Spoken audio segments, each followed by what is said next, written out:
Good afternoon, dear children. I hope you're all keeping well. Children, today we will go on to do the assignments and the MCQ exercises of the lesson, The King of the Golden River, Part 1. Let us read the lesson. Lesson number 34, The King of the Golden River, Part 1. Long, long ago, in the mountainous part of the country, there was a fertile valley.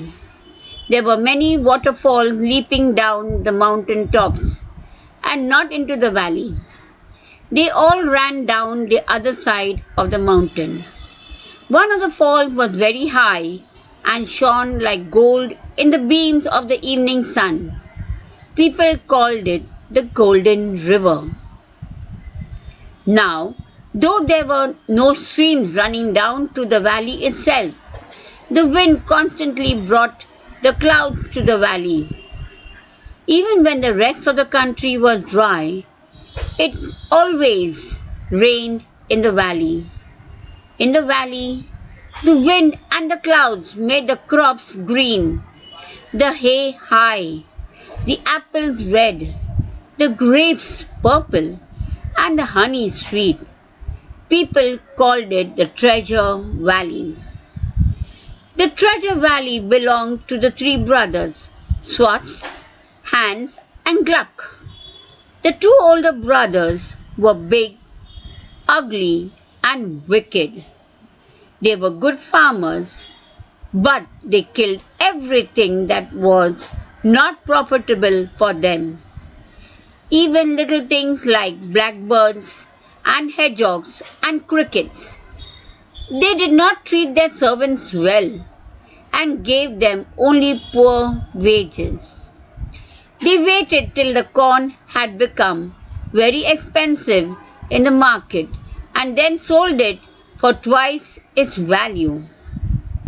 They were very rich, but they never ever gave even so much as a penny to the poor. People called them the Black Brothers. The youngest of the three brothers was not only 12 years old, he was just the opposite of his brothers. He was kind to every living thing, though his own brothers were cruel to him and made him do all the cooking and the mending and the housework for them. One evening, the two brothers had gone out. As usual, they had warned Gluck to let nobody in and give nothing out.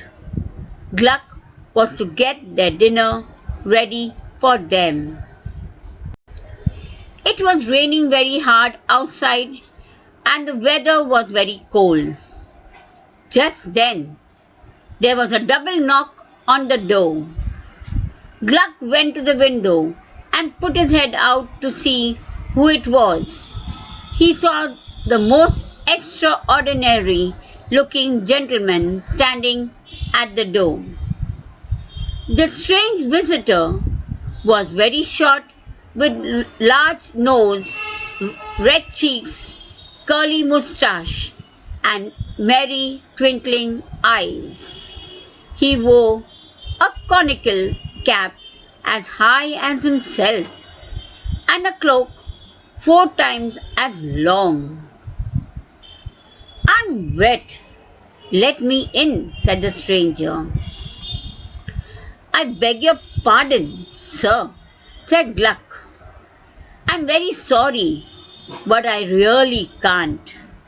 My brothers would beat me to death if I did any such thing." But Gluck saw how hard it was raining and how cold it was and how wet the gentleman looked. So he opened the door and let the stranger in.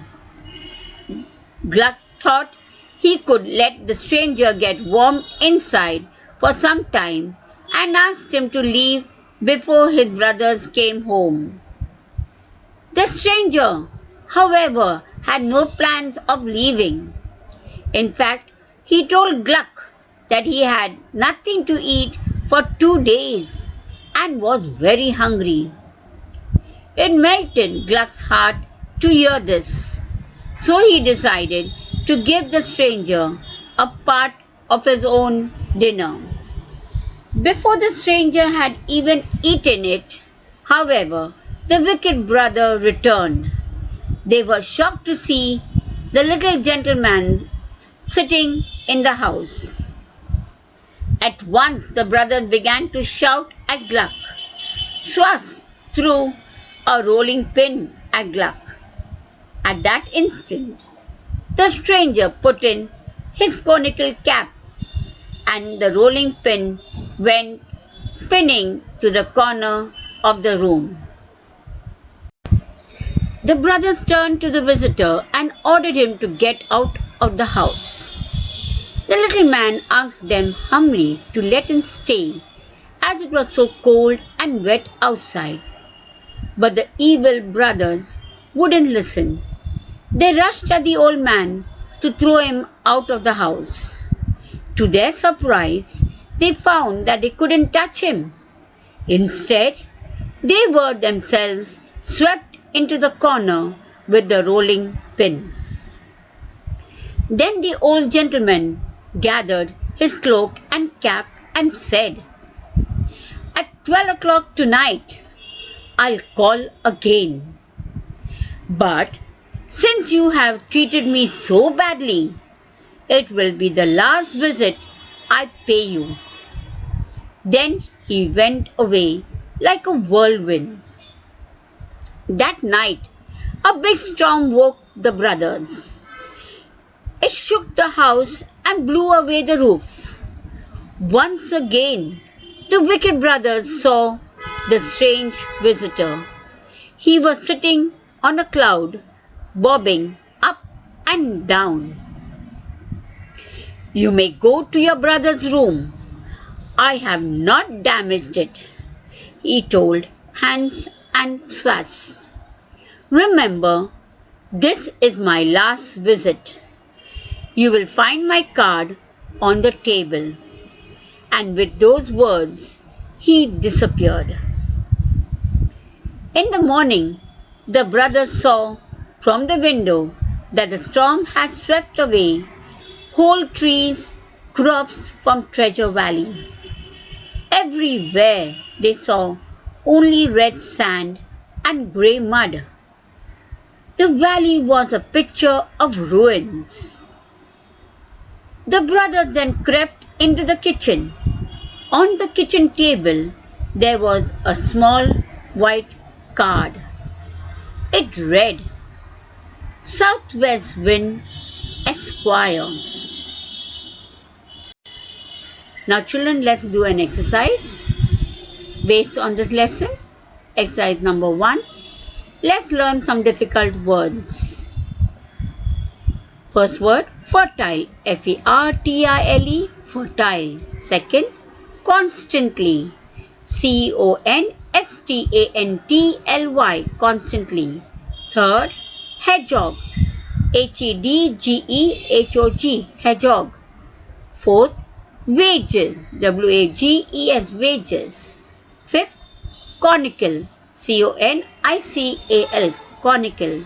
Sixth, profitable, P-R-O-F-I-T-A-B-L-E, profitable.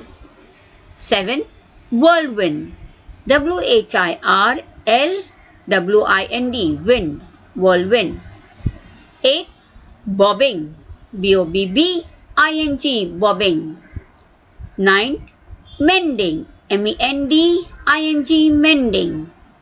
10th, cloak, C-L-O-A-K, cloak. Question number 2. Give meanings. First one, beams means rays, the sun's rays. 2. Constantly means all the time. 3. Wages means money paid for the work a person does. 4. Conical, a shape with a flat base and a top which narrows to a point. 5. Profitable means likely in result in a profit or advantages. 6. Bobbing means moving up and down quickly, especially on the surface of the water. Question number 3. Answer the following. 1. Describe in short Southwest Wind Esquire. Answer. Southwest Wind Esquire was a strange creature. He was very short, with a large nose, red cheeks, curly moustache, a merry twinkling eyes. He wore a conical cap as high as himself and a cloak 4 times as long. If anyone treated him badly, he would leave his card behind and teach them a proper lesson. Question number 4. Write true or false. First one. Brothers welcomed the stranger. Yes, false. Question number 2. Squatch threw a rolling pin at Gluck. Yes, the answer is true. Question number 3. Gluck's room was not damaged in the storm. Yes, true. Question number 5. Main question number 5. Write the past tense form for the following. Children, here I am not giving you the answer. We have learned tenses, so try to remember it and write the answer. First one, eat. Second, throw. Third, spin. Fourth, pay. 5, wake. Main question number 6. Choose the correct answer. What do the people call the very high waterfall? Number 1, Niagara Fall. Number 2, Blue Nile. Number 3, White River. Or number 4, Golden River. Yes, the Golden River. What do the people call the valley?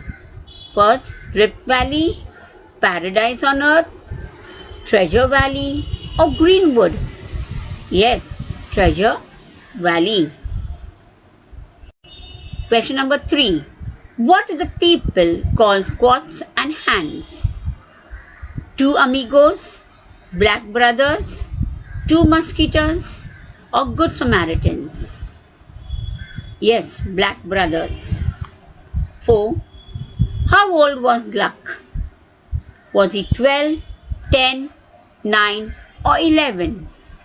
Yes, 12. Number 5.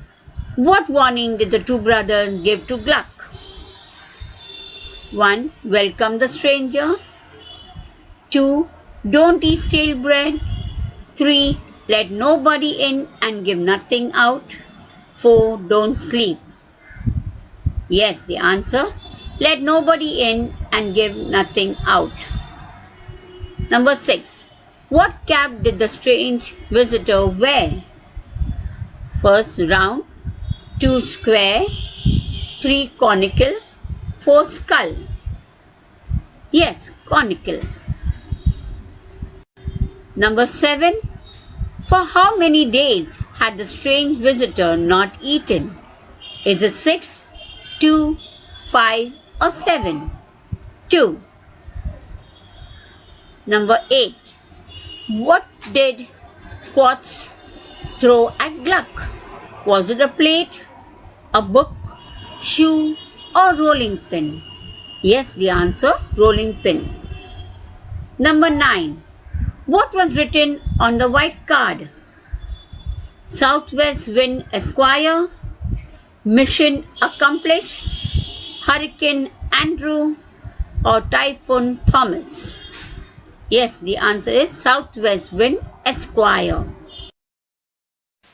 Children, I hope you've understood how to answer your question answers. Now take out your book, take a new page, write The King of the Golden River Part 1, today's date, and start writing the exercise. Thank you. Stay home, stay safe.